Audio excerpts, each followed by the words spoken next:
अभी महाराज जी और हम लोग वहां पर एक बिल्डिंग वहां पर गए थे, यू मस्ट आप लोग visit all of you all. Cyber crime बहुत बड़ा हो चुका है। जैसे महाराज जी बार बार कहते हैं एआई सिटी बनाना, एआई के ऊपर बड़ा फोकस है क्योंकि AI is the future. Let me tell you very honestly, AI is the future of India. और महाराज जी टोटल फोकस कर रहे हैं, वो लखनऊ हो, गोरखपुर हो, वो नोएडा हो, हर जिला हो, he is focusing on AI, artificial intelligence. अभी उन्होंने ये एक बिल्डिंग की इमारत में अभी हम लोग वहां गए थे, उद्घाटन किया। साइबर क्राइम की बारीकियां आप देख लेंगे, आप लोग शॉक्ड हो जाएंगे। अगर संजय निषाद जी कोई बात करके डिलीट करते हैं कोई बातों को और उनको लगा कि वो कॉन्वर्जेशन खत्म हो गया है, सॉरी, वो डिलीट नहीं हुआ है, वो रिकवर होगा। वो उस बिल्डिंग में जाके इनकी आवाज पूरी रिकवर हो सकती है। तो आप लोग जो भी क्राइम हो रहा है, आप लोगों के साथ कोई डरा रहा है, धमका रहा है, एनीथिंग, प्लीज, साइबर क्राइम को इतना हाईटेक कर दिया महाराज जी ने। वो कोई भी व्यक्ति हो, कितना भी छिपा हो, कितने भी फेसेस लगा के छिपा हो, कोई भी ट्रांजैक्शन कर रहा है, कोई भी ईमेल से हैक कर रहा है, anything, WhatsApp, email, anything under the sun, any kind of crime, उसको पकड़ने के लिए एक इमारत आप ही की यूनिवर्सिटी में बंद हो गई, बन के तैयार है। बहुत बहुत साधुवाद। गर्ल्स हॉस्टल, वो एक इमारत नहीं ईंटों की, वहां हमारी बेटियां भविष्य लेके जाएंगी, वहां सपने देखेंगी सुरक्षा के साथ। एक ऐसा उत्तर प्रदेश जहां बेटियों पर ध्यान, उनकी सुरक्षा पर ध्यान। एक ऐसा उत्तर प्रदेश जहां बाहुबलियों का दमन हो गया। एक ऐसा उत्तर प्रदेश जो भविष्य देख रहा है। एक ऐसा उत्तर प्रदेश जो सेकंड लार्जेस्ट इकोनॉमी इस देश की बन चुका है विद इन 9 ईयर्स। इस उत्तर प्रदेश पर गर्व है और हम लोगों को धन्यवाद देना है कि विश्व में जैसे प्रधानमंत्री मोदी जी का नाम हो रहा है, वैसे हमारे पूज्य योगी महाराज जी का नाम हो रहा है। निस्वार्थ सेवा। धन्यवाद पूज्य योगी महाराज जी।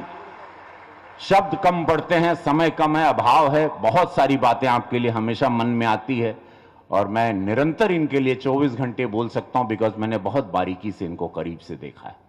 ये सैक्रिफाइस जो प्रधानमंत्री मोदी जी करते हैं, जो पूज्य योगी महाराज जी कहते हैं, और इतने बड़े स्टेट को, एक देश को संभालना है और क्रिमिनल्स, यहां पे क्राइम, उसको कंट्रोल करना, बेटियों की सुरक्षा, एजुकेशन देना, हेल्थ सिस्टम देना, इकोनॉमिकली इस प्रदेश को बढ़ाना, यह अद्भुत है। ये इम्पॉसिबल था, इम्पॉसिबल था उत्तर प्रदेश को बदलना।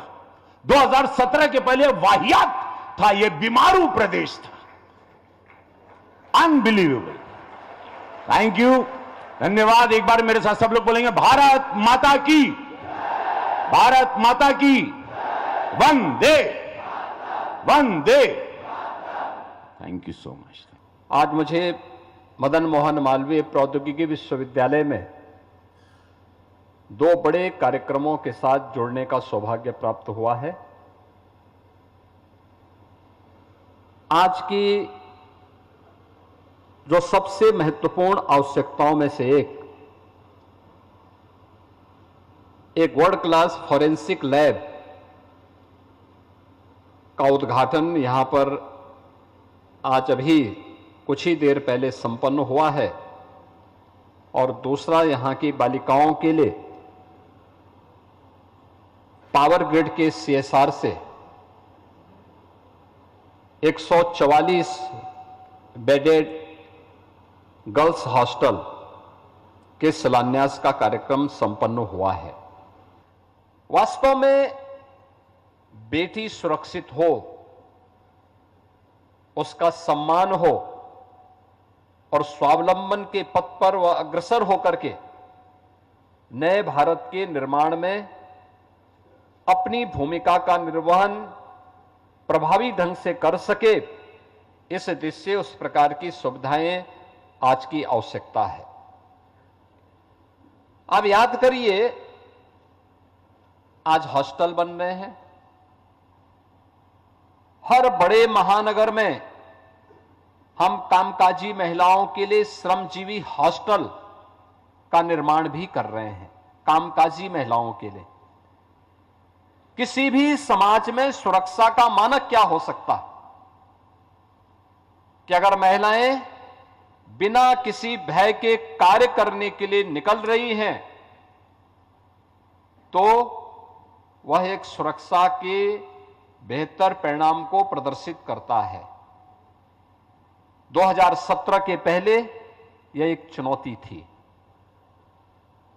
मध्य यूपी और पश्चिमी उत्तर प्रदेश में तो बहुत सारे परिवार ऐसे थे जिन्होंने बेटियों को पढ़ने के लिए यूपी के बाहर कहीं छात्रावास में या फिर कहीं उन्होंने रिश्तेदारों के यहां भेज दिया था।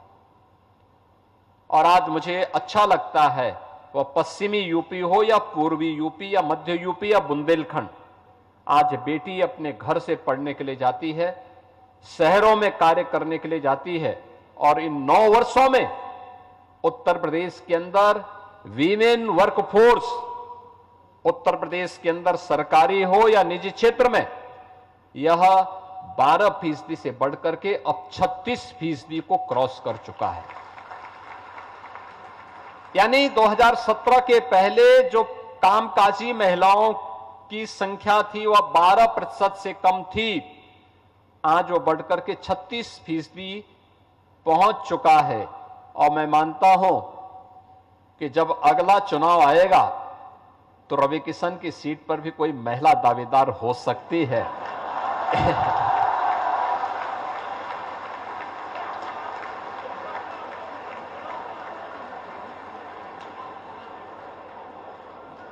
देखिए, लोग चाहते हैं कि आपसे छुट्टी मिल जाए।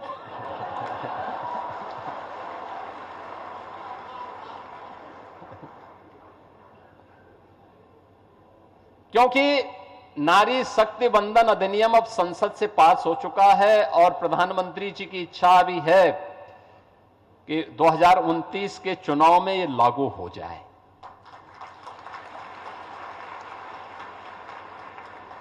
लेकिन उनकी सीट पे असर नहीं पड़ने वाला है, क्योंकि महिलाओं के लिए एक अतिरिक्त सीट बन जाएगी।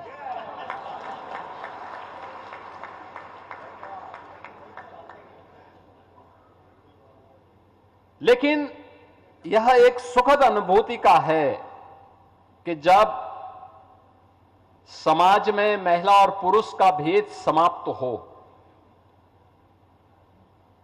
बेटी और बेटे के बीच में भेद करना अभिभावक बंद करे, तब विकास की रफ्तार कई गुना बढ़ पाएगी, तभी ये स्पीड बढ़ पाएगी, तभी स्टेबिलिटी आएगी। और उस स्पीड के लिए आवश्यक है कि हमें समाज में भेदभाव को हर एक स्तर पर समाप्त करना है। खबर आपकी, नजर हमारी। देखते रहिए आई इंडिया।